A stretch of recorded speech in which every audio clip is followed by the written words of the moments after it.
Moving to the next session, and I hand over the mic to Dr. Srinivas. Thank you. Thank you, Dr. Tiwari, Dr. Panja, Dr. Deepak. We now go on to Bifurcation Conclave, Search for Perfection, along with guest lectures. We have Dr. Ki Hong and others. I request Dr. Adnan Castrati also to come and chair. Dr. Sandeep Bansal, can you please join on the podium? Dr. Amal Kumar Banerjee to chair this session, and then you have a discussion on bifurcation as well as 2 guest lectures in the session. After this, we have a pre-NIC data symposium as well as NIC data presentation at 12 to 12:30. Over to you, Dr. Castrati. We have interesting discussions and some cases on bifurcation.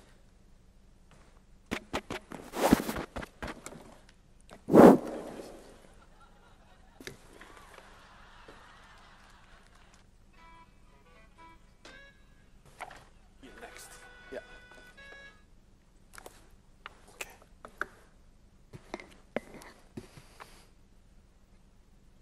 Yes.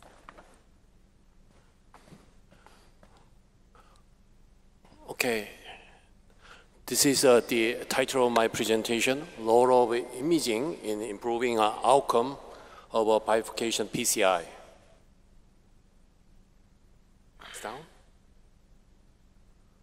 Okay, this is the typical angiographic appearance of the coronary bifurcation in the distal left main and the non-left main region.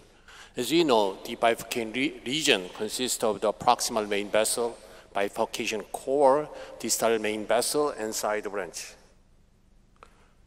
Bifurcation region can be classified according to the region location in the proximal main vessel, distal main vessel, and the side branch vessel. True bifurcation region is a type 111, 101, 011. For the treatment of the bifurcation region, there are 2 types. One stent strategy, the other is a 2-stent technology. One stent strategy is a crossing over or provisional stenting, and 2-stent technique is the crush, guillot, T-stenting, tap technique.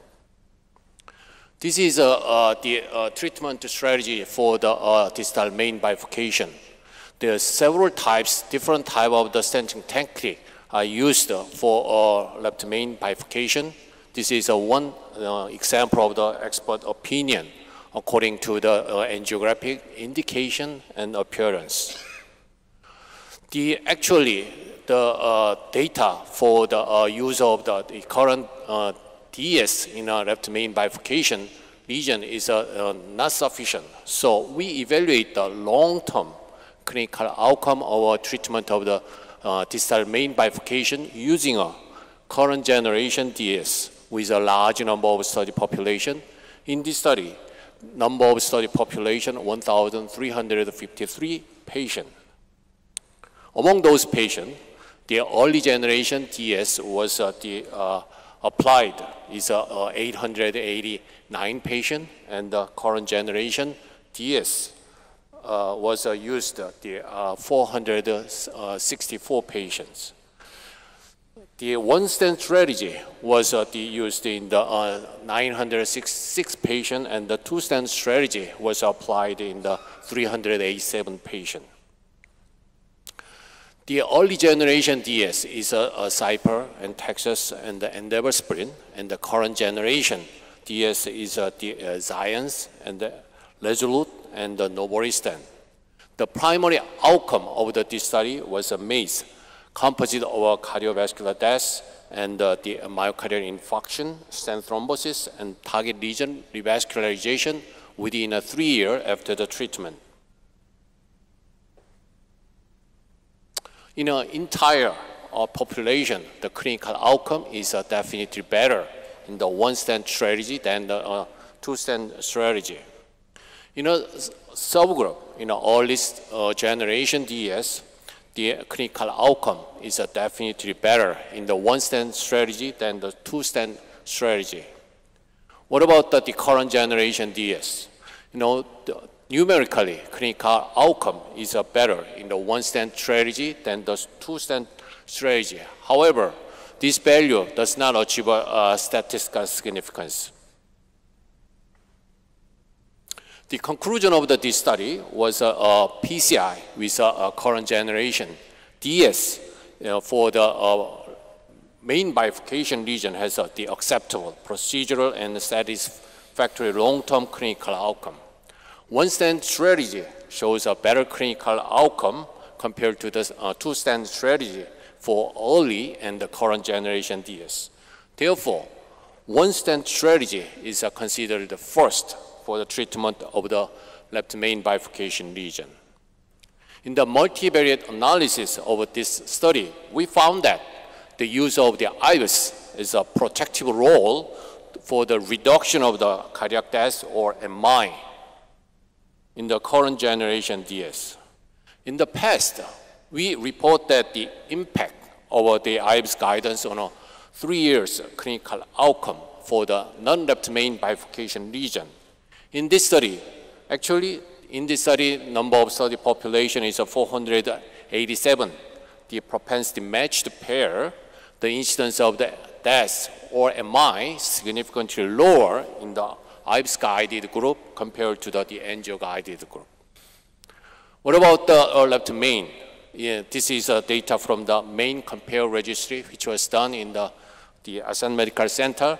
They also report that the mortality rate was significantly lower in the IVUS guidance compared to the angio guidance. This is the randomized clinical trial to evaluate the science for the long region, not the bifurcation region. Actually, we did this randomized study. We found that the IVUS guidance is better than the angio guidance. Even in the subgroup of the IVUS-guided group, the clinical outcome is definitely better in the patient meeting the IVUS criteria for stent optimization than the patient not meeting the IVUS criteria for stent optimization. This slide shows that the clinical significance of the stent optimization, even in the IVUS-guided subgroup. There are several numbers of the randomized clinical trial to compare the different two types of the two-stent strategy in bifurcation region. This is the BBK2 study to compare the Guillot versus TAP. The conclusion is the Guillot is better. The other study, Nordic stent technique study, this is another random study, is to compare the Guillot versus Crush. In this study, Guillot is better than the Crush. The other study, recent study, DK Crush versus Guillot study, this is another random study. The conclusion is DK Crush is better than the Guillot. The finding is different, totally different from the other study. Which stent technique is better? The meta-analysis also report that to compare the two-stenting technique versus provisional one-stent technique, they report that the provisional one-stent technique is better. However, recent randomized study report that compared to the two-stent versus the provisional stent technique is a DK Crush 5 trial. They report that DK Crush is better than just a provisional one-stent technique. What is the conclusion of this study? Even in the randomized clinical trial, result is quite different. It's from the evolution of the new technique or evolution of the stent itself. Personally, I think a different result is not an evolution of a stent bifurcation stent technique. Main reason, we do not have a definite criteria or definition of optimization of the bifurcation stent. In the past, we proposed that the criteria for optimization of the bifurcation, particularly in the two-stent technique. First one is a complete coverage of the side branch ostium with a side branch vessel. The reason why side branch ostium is a site for the higher recurrence after the two-stent technique. Second one is the absence of the significant influence of the coronary blood flow by the extended stent strut from the side branch into the left main vessel. It means we need a complete, full coverage of the opposition of the stent strut into the main vessel. Finally, little or to no stent strut just above or near the side branch ostium. How can we evaluate this kind of the requirement for the optimization? Angiographic appearance after the two-stent technique in the DK crush or culotte or provisional stent. Even in the, there are a lot of the stent strut that was crowded in the bifurcation cone, angiographic result is all angiographic result is quite successful. Therefore, I'd like to raise some question. How do we achieve such kind of the optimization after the bifurcation stent? Imaging guidance or angiographic guidance? We have to do the imaging guidance in the bifurcation region. And the next question, what is the criteria or definition of the optimal bifurcation stent technique in crushing, culotte, T-stent, tap technique? What is the criteria? We don't have any criteria. Therefore, we cannot compare each different technique. Even in the part, we do a part. Why do we a part? What is the main mechanism? What size? How do I? After the part, what can we expect? So, in a bifurcation stent, particularly in the two-stent technique does not matter. What kind of stent technique we used?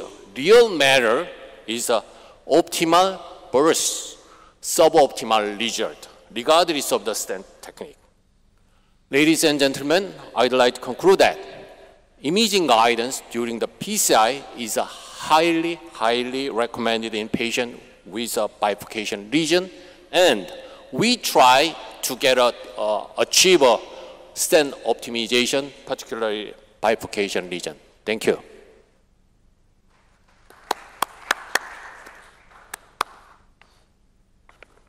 So, thank you, Dr. Hung. I think we are a little bit late. We go on with the second presentation, which will be held by Dr. Dani, Bifurcation with Radial Approach. Dr. Dani?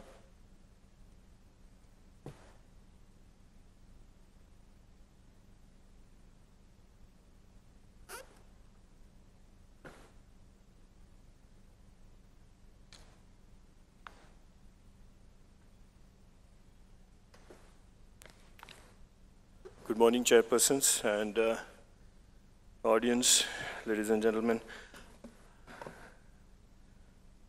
Why are we talking about radial approach to a bifurcation lesion or bifurcation PCI? Well, because there are proven advantages to radial technique, fewer complications at the vascular access site.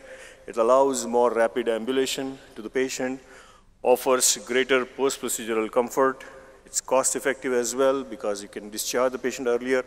And of late, we have studies showing mortality benefits for STEMI patients and a reduction in mortality, MI, and stroke for patients undergoing the procedure at high-volume centers. So, if we want to do a radial approach PCI in bifurcation lesion, is it more difficult? And what are these difficulties? The problems in bifurcation PCI when you use radial approach are that with bifurcation PCI, in most of the cases, you need higher size of guiding catheter, 6 French or 7 French. Good support is required.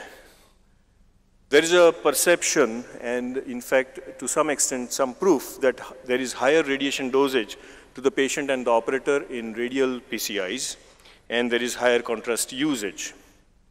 What are the solutions when you are doing a complex PCI like bifurcation PCI? Study the radial carefully. You can see this is data from Japanese patients, and you can see that most of the patients have radial diameter above 1.7 millimeter. But in male and female, the radial artery diameter differs. And as you go up with the guiding sheaths or guiding catheters, the chances of success goes down because you can do somewhere like 80% of the female radial arteries cannulations with above 6 French guiding sheath. So selection criteria when you are doing a complex PCI like bifurcation PCI should be there. You have to have some idea about the patient's radial artery. A palpable large radial artery with a strong pulse, age less than 85 years. These are not the absolute criteria, but these are some of the criteria which some of the centers are using. Hemodynamic stability, no history of prior ipsilateral brachial or transradial procedures. These are some of the criteria which have been used for initial studies and for initial cases of bifurcation PCI by some centers. Absent radial pulse is obviously a contraindication, or AV shunt for renal dialysis on the forearm, or Raynaud's phenomenon, or potential use of the radial artery as a conduit for the future bypass is obviously a contraindication. You can also use objective tests like Barber's test, oximetry, or plethysmography. You can see type A, B, C, and D with oximetry with pre-compression. You can see the waveform is nice, and then when you compress in type C, the waveform disappears and then reappears in a subdued form. Up to type C, you can perform the radial intervention very easily. In type D, it is not very well recommended. So knowing the patient's radial artery is important when you are planning bifurcation PCI. You also need to know your access equipment. You have to know what kind of sheath you are going to use. There are slender sheaths available nowadays with a thin wall structure where the outside diameter is reduced by 1 French size while the inner diameter is maintained. Like this, where sheath to artery ratio is very important. When you have higher sheath to artery ratio, it leads to spasm, intimal tears, or medial dissection, or radial artery occlusion for future interventions. So the slender sheaths, some part of the wall thickness is shaved off, and that gives you 1 French reduction in the outer diameter. And we have now sufficient number of studies that complex procedures where you require 7 French guiding catheters, you can use these radial sheaths which have outer diameter which is equivalent to usual 6 French sheaths. And as I said, man and women radial artery diameter is different. You have to weigh that also carefully. So by using slender sheaths, you can upsize your guiding catheter without producing greater trauma to radial arteries. And we have enough clinical evidence regarding that. Well, more evidence will accumulate. Clinical application, as you can see, a 7 French slender sheath will have enough indwelling inner diameter, while outer diameter will be very small, equivalent to a 6 French sheath. You may require these kind of sheaths in 10 to 15% of the cases when you are planning bifurcation. Another important thing is to decide the treatment strategy.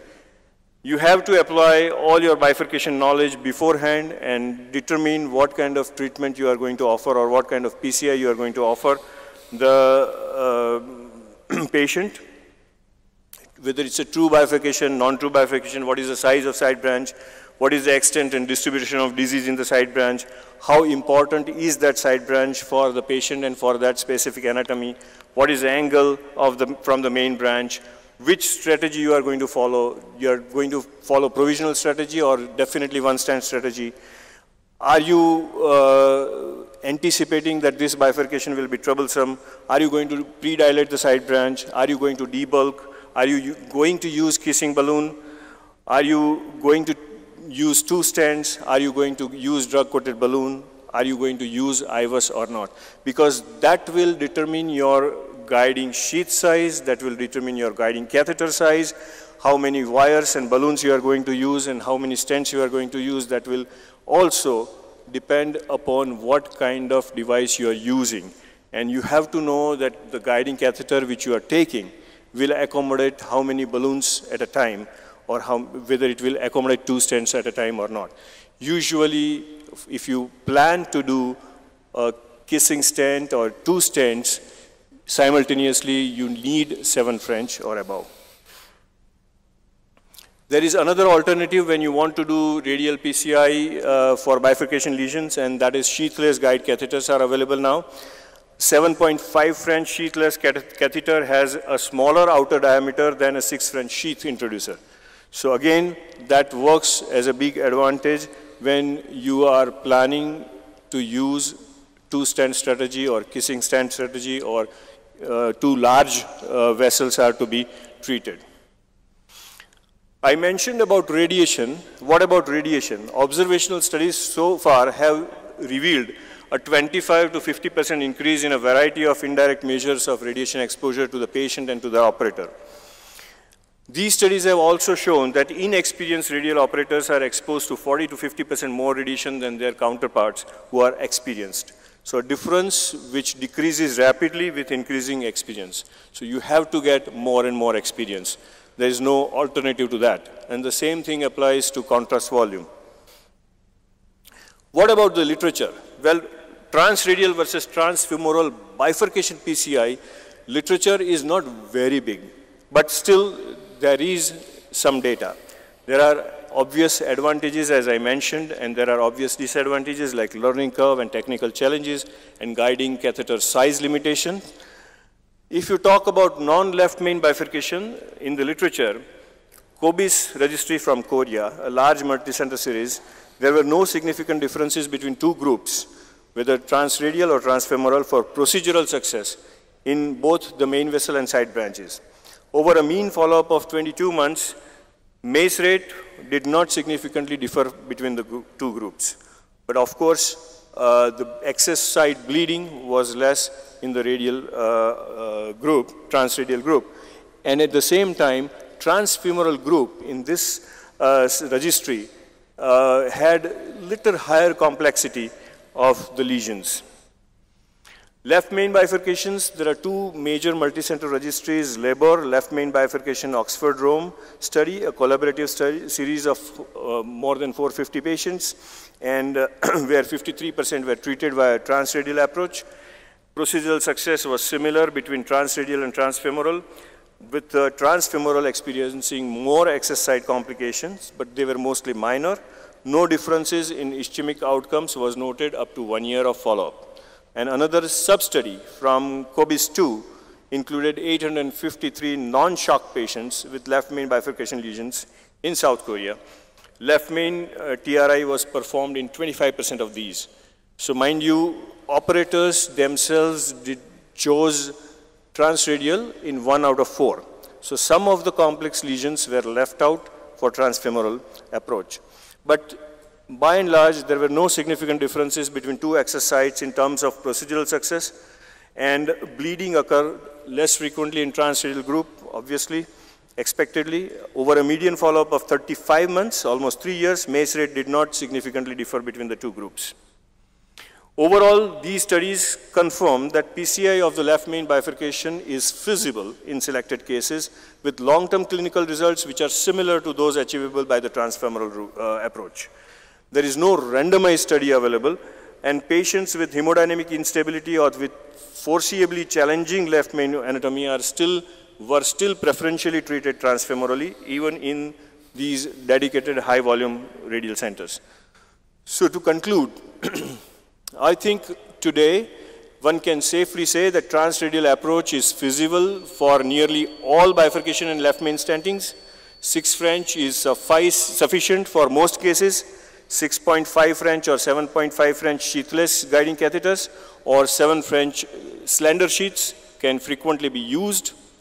But having said this, I would qualify that statement that TRI should not be offered to patients with a predictable mismatch or clear mismatch between the radial artery and the sheath or catheters required for the treatment. If the radial artery is small in a woman where she clearly needs a 7 French guiding catheter, you have to choose wisely. Similarly, transradial intervention for bifurcation and left main lesion is less likely to be performed in those patients who are having cardiogenic shock, acute coronary syndrome, true bifurcation lesions or trifurcations especially, as well as those requiring the use of rotational atherectomy with larger bursts. So finally, to conclude, the simplification, standardization, and adaptation of the most bifurcation techniques nowadays in parallel with the improvement in the adjunct equipments like small profile of balloons and stents, similarly availability of sheathless guiding catheters or slender sheaths has made transradial access an attractive and very, very feasible route for PCI of bifurcation and left main bifurcation lesions. Still, a proportion of such patients who are treated transradially worldwide greatly varies among centers and amongst experts depending upon the comfort level of the operators and their expertise. Thank you.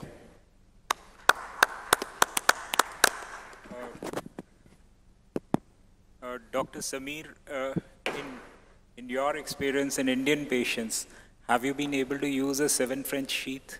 Yes. I would say that in those bifurcation lesions where we need 7 French catheters, we have been able to use it in almost 20 to 30% of the cases. When you do it carefully, you don't select old, small women.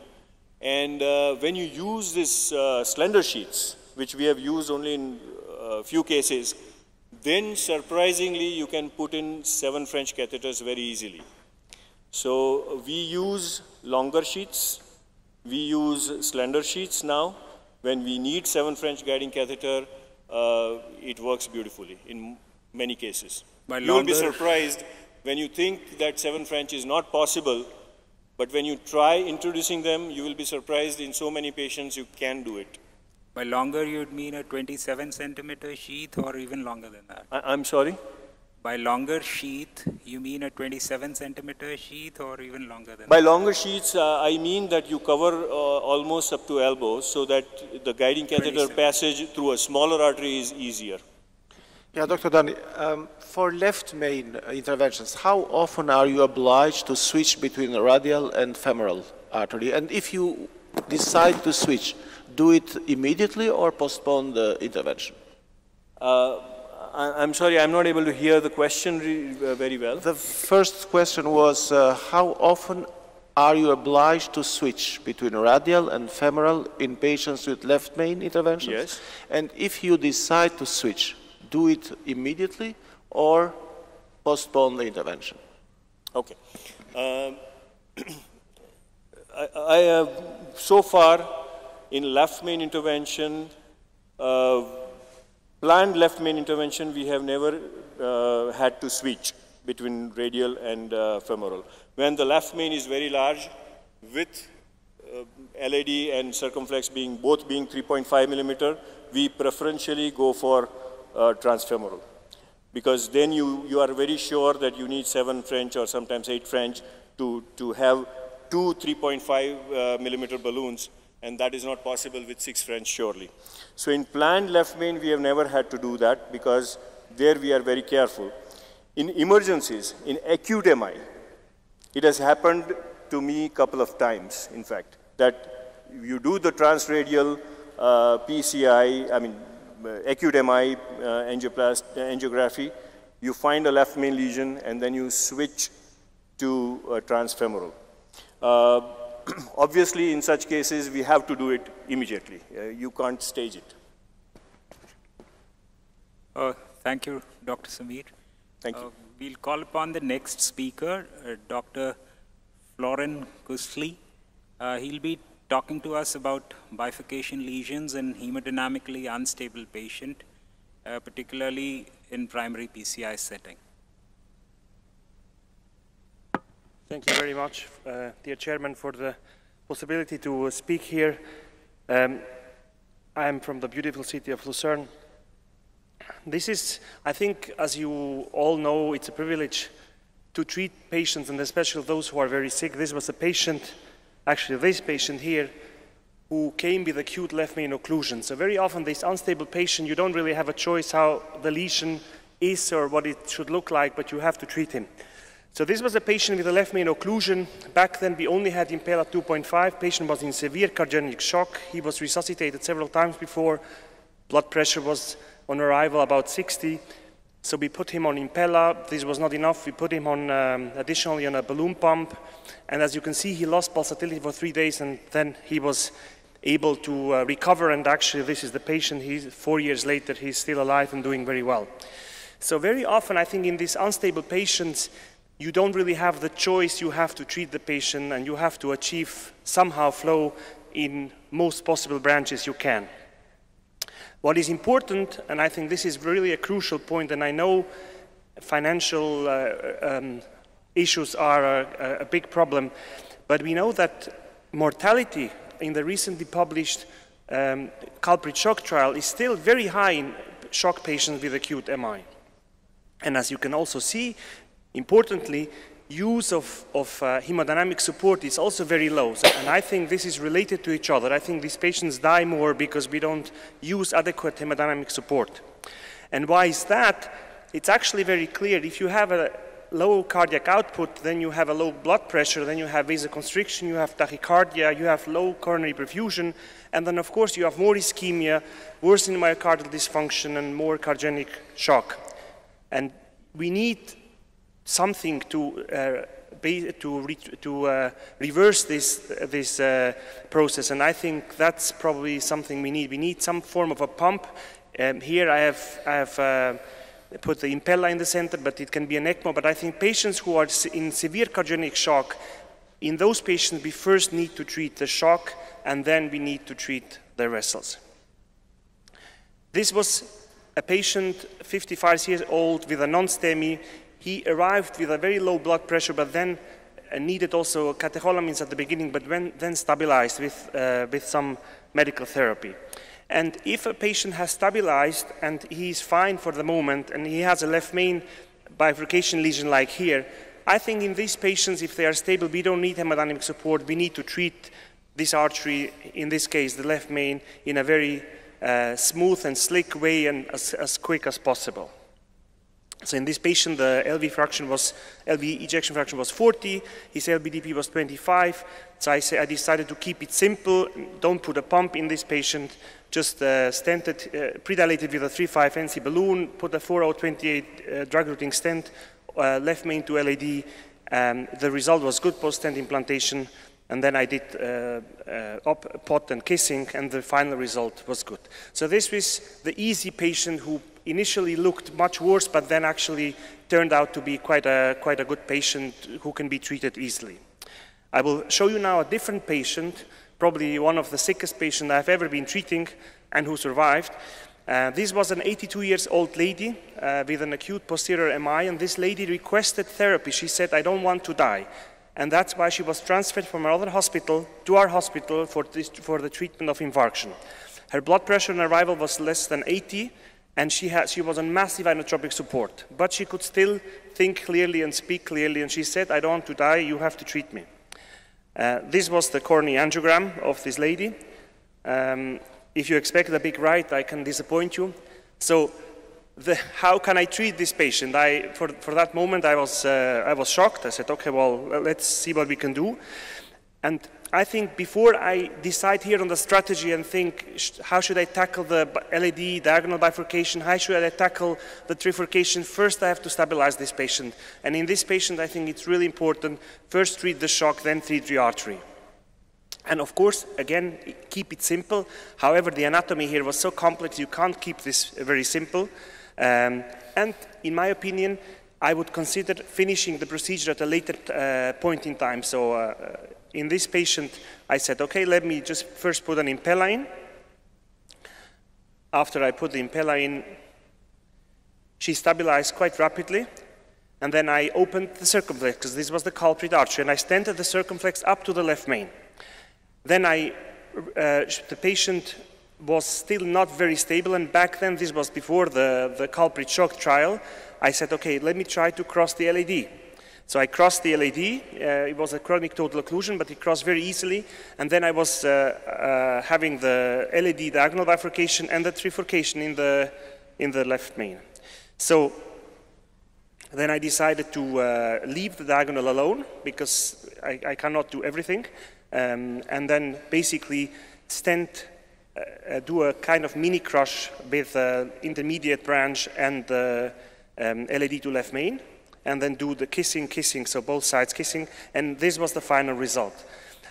Luckily, the patient survived, and this was her ejection fraction or LV function when she was discharged from the hospital. She had some moderate to severe MR, but the patient is doing well. I see her now regularly in outpatient clinics. She's doing very well. And I think in this case, I had no choice but to treat the cardiogenic shock, and then I had to somehow find a solution for this bifurcation and trifurcation. It was a mix of a complex and simple approach. And then I will show you the last case. This was an 83-year-old gentleman with an non-STEMI again. His blood pressure is 50, ejection fraction is about 40%. He has ongoing chest pain, and he has this LED. This is not a surgical candidate, of course. He's old and he has a very complex lesion, extremely calcified LAD. So here, I think I have to choose a strategy, and I know that I have to stent the left main. Again, I have to think of a smart strategy to do this. And in this patient, I decided to go for OP and NC and not use rotablator, and I decided to put a 4 French sheath in the left groin in case I need hemodynamic support, and put an impella. And then I had the anesthesiology team in the cath lab to support me with inotropes if needed. The patient then tolerated the procedure extremely well. We are a dedicated high-pressure center, so we used the OPN balloon at 45 atmospheres, 1.5, 2.5 millimeter, and then 3 millimeters. And then I put 4 times Sierra, and this was the final result of this patient. For the left main bifurcation, I went again with a provisional approach, and it became fine. The left main looked a bit hazy here, as you can see. So for that, to just prove that I have a good expansion of my stent, I did a final OCT, and this OCT basically showed that my stents were extremely well expanded, and that even the left main, which was highly calcified, I had a very nice expansion. Of course, the stents cannot inflate in a circular fashion, but the patient survive. Let me just, for the sake of time, quickly switch to so this is then the left main portion. So I was quite happy with this result, and the patient is still doing okay. So if I may summarize, I think in patients with hemodynamic instability, we need to treat the shock first and then treat the patient. And I think in these patients, of course, I'm in the comfortable zone of using an impella for every patient I want, because I don't have any financial restrictions in Switzerland, but I'm aware that I work in a very rich country. However, I think if you can use at least IABP, it's still good for the patient because he will benefit. And I think the bifurcation strategy should be as simple as possible, especially if no hemodynamic support is available. Then you should try to get out of that patient as soon as possible and leave him with good flow, and consider postponing the procedure if necessary. Thank you very much for your attention. Thank you, Florin, for your excellent deliberation. Now, 1 or 2 questions from the floor. If anyone like to have any question, please. If no one for anyone from the dais? Yeah. So it's my pleasure to invite on the podium